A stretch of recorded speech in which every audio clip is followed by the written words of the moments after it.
प्यारा भाई अस्सलाम वालेकुम। केड़ा वाले विषय ठीक ठाक तबीयत सही है? अज असां रियाज़ी जो सब्जेक्ट आई उन मुतलक सिखंदासीं ऐं अवां के हिसाब सेखारींदासीं ऐं उम्मीद आहे तव्हां के वो हिसाब समझ में ईंदो ऐं वरी घर जे लाइ ईंदासीं जीअं अवां घर मां बि अहिड़ा हिसाब करे सघो।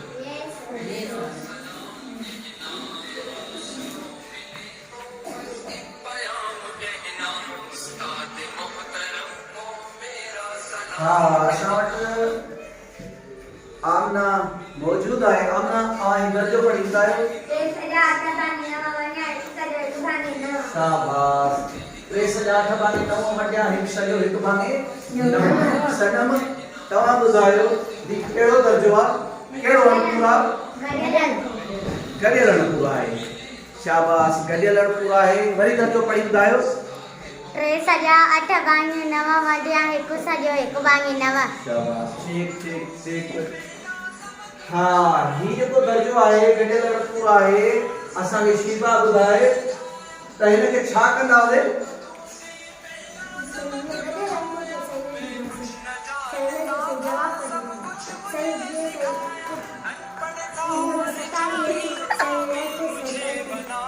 शाबाश शाबाश शाबाश। यासर ने केड़े अणपुर में मटाईंदासीं? शाबाश यासर जे लाइ शीबा जे लाइ सनम जे लाइ आमना जे लाइ गॾियल तालियूं ॾियो।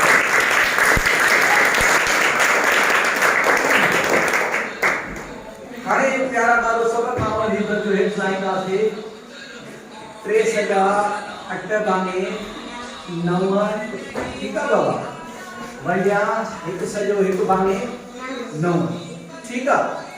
इधर जो है छातो से हाणे ही आहे गॾियल अणपुर। कहिड़ो अणपुर आहे? हिते हल न थींदो इहो असांजो हिसाब हिते हल न थींदो इनखे असां उते अणपुर में मटाईंदासीं पोइ हल थी वेंदो। असां छा कंदासीं 3 ऐं 9 पाण में ज़रब कंदासीं। 3 9 27 8 35 ही थियो 35 भाङे 9।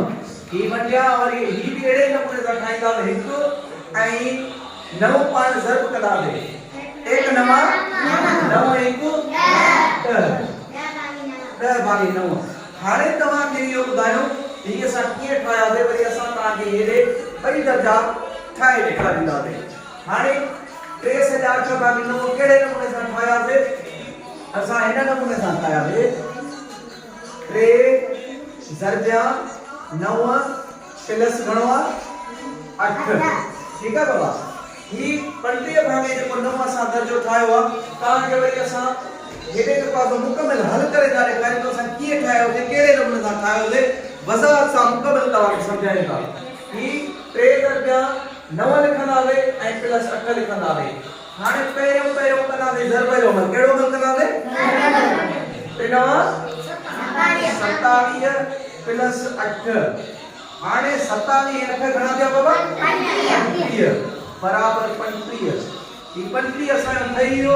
ही 35 ठही छेद जेको 9 साॻियो रहंदो बराबर छेद साॻियो ई रहंदो यानी 35 भाङे 9। हाणे तव्हां ॿुधायो ही दर्जो असां कहिड़े नमूने सां ठाहियोसीं? 1 ज़रबिया 9 प्लस 9 1 ठीक है। बिलावल तव्हां पढ़ी ॿुधायो 1 प्लस ज़रबिया 9 प्लस 1। शाबाश शाबाश शाबाश। वरी पढ़ी ॿुधायो 1 ज़रबिया 9 प्लस 1 प्लस 1। हाणे ॾिसो हेॾे सभु हेॾे ख़्याल कयो बाबा।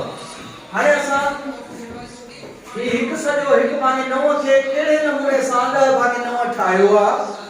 कहिड़े नमूने सां ठाहियो आहे? असां हिन नमूने सां ठाहियो आहे 1 ज़रबिया 9 1 ई 9 ज़रब कई आहे ऐं उन में 1 जोड़ कयो आहे। हेॾे ही दर्जो असां कयो थियो आहे 1 ज़रबिया 9 प्लस 1 1 9 9 प्लस 1 9 1 घणा थींदा बाबा? 10।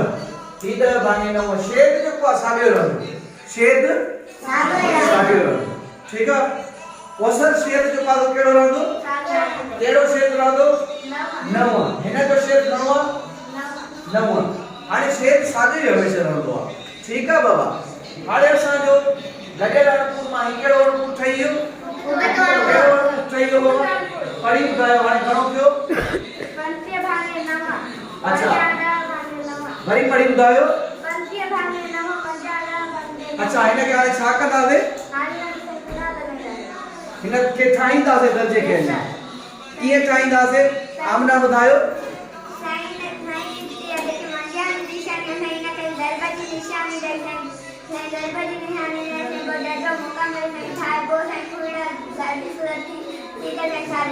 शाबाश शाबाश आमना लाइ ताड़ी वॼाए छॾियो अॼु तव्हांखे सेखारियो इहो दर्जो कीअं ठाहींदासीं सभु हेॾे ख़्यालु कयो हाणे असांजो दर्जो आहे गॾियल अणपुर मां उते अणपुर जो दर्जो ठही वियो 35/9 वंडिया 10/9 असां छा कंदासीं बराबर 35/9 ऐं ज़रबी उपतड़ थींदो ही ज़रबिया जी निशानी वंड ज़रबी उपतड़ ही जॾहिं ज़रबी उपतड़ थींदो त छेद अंश जी जाइ ते अची वेंदो ऐं अंश छेद जी जाइ ते अची वेंदो यानी हिन लिखंदासीं घणो लिखंदासीं 9/10 ठीकु आहे बाबा समझ में ॻाल्हि आई ही जेको 35/9 लिखियो त 35/9 वंड ज़रबी उपतड़ ज़रबिया जी निशानी अची वेंदी वंड ज़रब में थी वेंदी जॾहिं वंड असां ज़रबी उपतड़ में आणींदा आहियूं त असां दर्जो बि मटाईंदा आहियूं यानी जेको अंश हूंदो आहे उहो छेद जी जाइ ते अची वेंदो आहे जेको छेद हूंदो आहे काॾे हलियो वेंदो आहे बिराबर ॿुधाए अंश काॾे वेंदो हलियो अंश छेद जी जाइ ते छेद अंश जी जाइ शाबाश बिराबर लाइ ताड़ी वॼायो हाणे शीबा पढ़ी ॿुधाए त दर्जो घणो आहे शाबाश 35/9 ज़रबिया 9/10 दर्जो ठही वियो हाणे हिन ते असां खोड़ हणंदासीं ठीकु आहे बाबा हाणे हिन ते सनम छा हणंदासीं अहिड़ा खोड़ हणंदासीं जेकी पूरा लॻनि